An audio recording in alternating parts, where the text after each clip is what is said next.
ዝቅተኛ የደሞዝ ወለልን የሚወስነው ቦርድ ለማቋቋም የተዘጋጀው ረቂቅ ደንብ ለሚኒስትሮች ምክር ቤት ተልከው የምክር ቤቱን ውሳኔ እየጠበቀ መሆኑን የሰራተኛ ማህበራት ኮንፌዴሬሽን አስታውቋል። ኮንፌዴሬሽኑ ይህንን ያለው በመጪው ዓርብ የሚከበረውን ሜይዴይ ወይም ደግሞ ዓለም አቀፍ የሰራተኞች ቀንን አስመልክቶ ከስራና ክህሎት ሚኒስቴር እንዲሁም ደግሞ ከአሰሪዎች ፌዴሬሽን ጋር በጋራ በሰጠው መግለጫ ላይ ነው። የስራና ክህሎት ሚኒስቴር በበኩሉ ዝቅተኛ የደሞዝ ወለል የሚወሰነውን ቦርድ የሚያቋቁመው ደንብ በአጭር ጊዜ ይጸድቃል ብሏል። ሪፖርተራችን አቤል አበበ በርካታ የአሰሪና ሰራተኛ ጉዳዮች የተነሱበትን መግለጫ እንደሚከተለው አሰናድቶታል።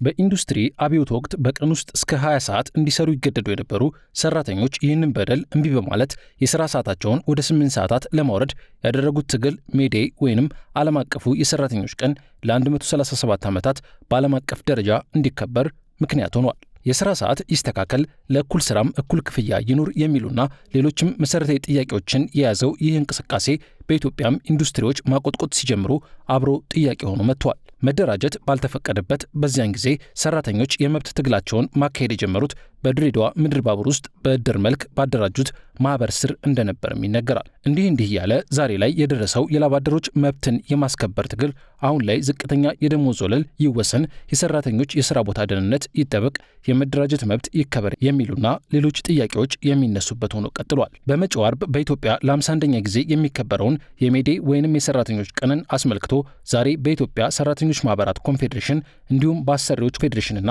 በስራና ክህሎት ሚኒስቴር በተሰጠ መግለጫ ላይ ረጅም ጊዜ ካስቆጠሩ ጥያቄዎች አንዱ የሆነው የደሞዝ ወለልን የሚወስን ቦርድ የማቋቋም ጉዳይ የሚኒስትሮች ምክር ቤትን ውሳኔ እየጠበቀ ስለመሆኑ ተነግሯል። ውይይቱ ተቋይቶ ኦልሬዲ ለፒኤም ኦፊስ ቀርቧል። ይሄን የሚወስነው የሚኒስቴሮች ምክር ቤት ነው፣ ደንቡን የሚወስነው ማለት ነው። ስለዚህ እዛ ጋ ነው ያለው። ደንቡ ተወስኖ ሲወጣ ቦርዱ ይቋቋምና ዝቅተኛ ደሞዝ ወለል በሀገራችን ስንት መሆን ያለበት በጥናት ላይ የተመሰረተ ይወስናል ማለት ነው። መንግስት በዚህ ላይ ቁርጠኛ ነው።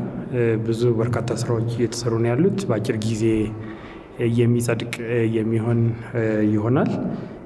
ግን ደግሞ ሁሌ ሊታሰብ የሚገባው የሰራተኛን ጥቅማ ጥቅም፣ ደሞዝ ሁሉን በተመለከተ በሁለቱ መካከል በአሰሪና ሰራተኛ መካከል የሚደረጉ ድርድሮች ናቸው። በዚህ መድረክ ላይ የኢትዮጵያ ሰራተኞች ማህበራት ኮንፌዴሬሽን ኢሰማኮ ቅድሚያ ተሰጥቷቸው እንዲፈቱ የሚፈልጋቸው ጥያቄዎች እነዚህ ናቸው ሲል ዘርዝሯል። ዝቅተኛ የደሞዝ ወለል የሚወስን ቦርድ እንዲቋቋም የገባው ደንብ በአስቸኳይ ይውጣልን ነው አንዱ ጥያቄያችን። በመደራጀቱ ምክንያት ሰው ከስራው ሊባረር አይገባም።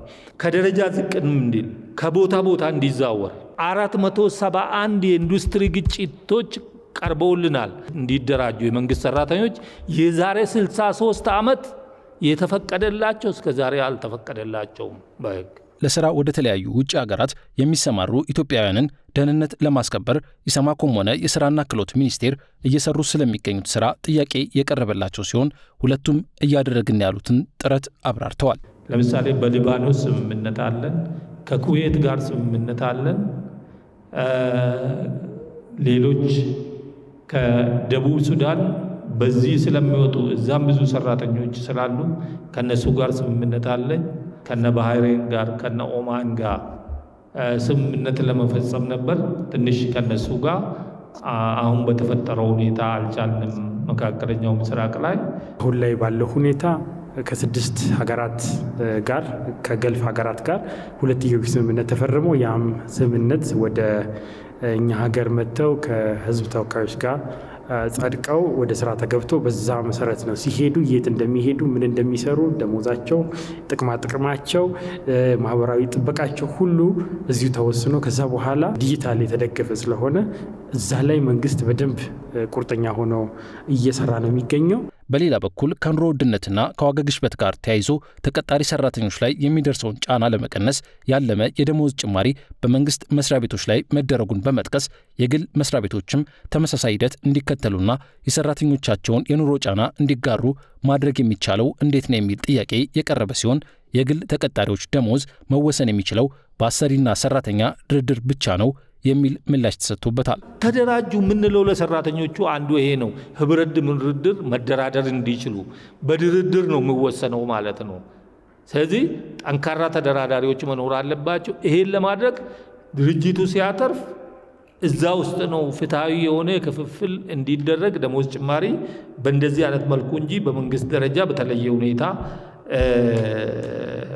ሊወሰን አይችልም። ሁል ጊዜ የሚታየው አንድ ጥላ የሚያጠላብን ነገር አለ፣ ጭጋግ የሚጠልብን ነገር አለ። ሁል ጊዜ ግጭት ለግጭት ብቻ የምንሰለፍ መደራጀት የአሰሪን እጅ ለመጠምዘዝ የአሰሪ ደግሞ መደራጀት የሰራተኛን እጅ ለመጠምዘዝ አድጎ የሚታሰብ ነገር አለ።